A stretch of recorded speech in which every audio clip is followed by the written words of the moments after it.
प्यारे दोस्तों, अब तक हमने इंग्लिश स्पेलिंग लिखने के रूल नंबर 1, 2 और 3 तो कर दिए। कितने आसान थे सारे रूल्स। काश यही रूल्स सभी दूर फॉलो किए जाते, पर ऐसा होता नहीं है ना दोस्तों। दुनिया में जैसे हर एक रूल को एक्सेप्शन रहता है, यानी अपवाद रहता है, उसी तरह इंग्लिश स्पेलिंग के रूल्स भी तोड़े मरोड़े गए हैं, उनमें भी अपवाद निर्माण हुए हैं। और आज हम अपवाद नंबर 1 देखने जा रहे हैं। अपवाद नंबर 1 क्या है? इसका नाम है साइलेंट लेटर्स। रूल नंबर 1, 2 और 3 में हम लोगों ने देख लिया कि यह जो पांव तोड़े हुए मराठी और हिंदी अक्षर रहते हैं, जैसे यहाँ ब दिखाया गया है, तो इसको एक पर्टिकुलर साउंड है। यह ब अंग्रेजी में दिखाया जाता है बी अल्फ़ाबेट से, क्योंकि बी अल्फ़ाबेट ऐसा साउंड निर्माण कर रहा है, ऐसा ध्वनि निर्माण कर रहा है जो ब के पास आता है। तो लेटर बी जैसे consonant, they have got particular sound. This we have already done in our rules for English spellings. अब अगर ब साउंड को पूर्ण ध्वनि करना है, यानी हमें बनाना है ब, तो हमें लिखना पड़ता है अ की मात्रा साथ में by addition of a alphabet. This also we have done. So consonant B and vowel A, they together are responsible for various sounds. और भाषा आखिर क्या है? भाषा यानी विभिन्न प्रकार के साउंड्स जो मीनिंगफुल रहते हैं, अर्थपूर्ण रहते हैं। अगर हमने अब इस बी अल्फ़ाबेट को बोल दिया कि जो तुम्हारा ओरिजिनल साउंड है ब, वो निर्माण ही नहीं करने का, यानी उसकी मुस्कट्टा भी कर दी, तो क्या होगा? तो तैयार होगा साइलेंट लेटर, यानी वो वर्ड में होगा, उसका प्रेजेंस हमें दिखाई देगा, पर उसका साउंड हम नहीं सुन सकते। वो है साइलेंट लेटर, यानी चुपचाप रहने वाला अल्फ़ाबेट। दोस्तों, साइलेंट लेटर्स का मतलब समझने के लिए हमने बनाए हैं 2 चार्ट्स। तो चार्ट पहला, इसमें क्या दिया है? इसमें दिया है कौन सा लेटर साइलेंट है और उसके एग्जाम्पल्स 3 दिए गए हैं। अब देखो साथियों, बी साइलेंट के एग्जाम्पल है डेट, सेटल, डाउट। ये तीनों शब्दों में बी आ रहा है, परंतु उसका उच्चार हम नहीं कर रहे, इसीलिए तो हम कहते हैं कि यहाँ बी साइलेंट है, यानी उससे कोई भी ध्वनि नहीं निर्माण हो रहा। अब आइए, दूसरा एग्जाम्पल है सी साइलेंट कहाँ पे है। 3 एग्जाम्पल्स फिर से दिए गए हैं, साइंस, सेंट और फैसिनेट। ऑल 3 शब्द में सी आ रहा है, पर उसका उच्चार नहीं कर रहे, तो बन गया ना सी साइलेंट। अब नेक्स्ट है डी साइलेंट कहाँ पे है? ब्रिज, लेजर, एज, इन तीनों शब्दों में डी प्रेजेंट है, पर उसका उच्चार ड नहीं हो रहा है। नेक्स्ट इज जी साइलेंट कहाँ पे है? 3 वर्ड्स दिए हैं, फॉरेन, साइन एंड डिज़ाइन। ये तीनों शब्दों में जी प्रेजेंट तो है, पर जी का ग उच्चार कहीं भी नहीं हो रहा। नेक्स्ट इज एच साइलेंट कहाँ पे है? Honour, honest and echo. इन 3 शब्दों में एच है, पर उसका ह उच्चार नहीं हो रहा, तो हम इसे कहते हैं एच साइलेंट है। अब नेक्स्ट इज के साइलेंट कहाँ पे है? नी, नॉब, निट, इसमें के साइलेंट है। और यहाँ मैं बात बता दूँ दोस्तों, जहाँ जहाँ के बाद में एन आता है ना, वहाँ वहाँ के की मुस्कट दाबी होती है, यानी उसे बोला नहीं दिया जाता, यानी उसका उच्चारण ही नहीं होता।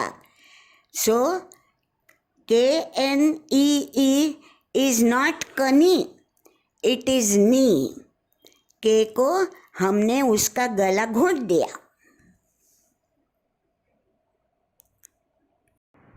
आइए दोस्तों, अब देखते हैं कि हमारे लिए साइलेंट लेटर्स के और कितने एग्जाम्पल पेज नंबर 2 पे दिए हैं। एल साइलेंट 3 एग्जाम्पल्स हैं, काफ, टॉक, वॉक। इन तीनों में एल हाजिर तो है, पर बेचारा गुमसुम सा बैठा है, बिल्कुल आवाज़ नहीं कर रहा। अब नेक्स्ट एन की बारी। एन साइलेंट कहाँ पे है? Autumn, column, dam. यहाँ पे भी हर एक शब्द में एन है, परंतु वो भी बिल्कुल गुमसुम, बिल्कुल आवाज़ नहीं कर रहा। नेक्स्ट इज पी साइलेंट कहाँ पे है? रॉसबेरी, रिसीट एंड साइकोलॉजी। यहाँ तीनों शब्दों में पी है, परंतु बिल्कुल उसका आवाज़ प आवाज़ नहीं आ रहा। अब आते हैं एस साइलेंट कहाँ पे है? Island, debris, oil. इन 3 शब्दों में एस हाजिर तो है, प्रेजेंट है, परंतु उसकी आवाज़ ही नहीं आ रही। नेक्स्ट इज टी कहाँ पे साइलेंट है? Castle, listen, whistle. यहाँ पे टी है, पर उसका उच्चार ट कहीं पे भी सुनाई नहीं दे रहा, बिल्कुल चुपचाप है यह टी। अब भाई आते हैं डब्ल्यू। यह अल्फ़ाबेट कहाँ पे साइलेंट है? Right, answer and wrong are the 3 examples given to us. ये तीनों में डब्ल्यू प्रेजेंट तो है, परंतु उसका उच्चार वो या वो नहीं आ रहा। एंड लास्टली GH साइलेंट कहाँ पे है? Bright, right and might. इन सब में GH हाजिर है, परंतु उसका उच्चार घ कहाँ भी सुनाई नहीं दे रहा।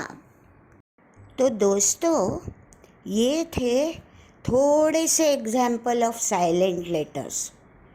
लोग तो ऐसा कहते हैं कि 60% इंग्लिश वर्ड्स में एक ना एक साइलेंट लेटर तो होता ही है।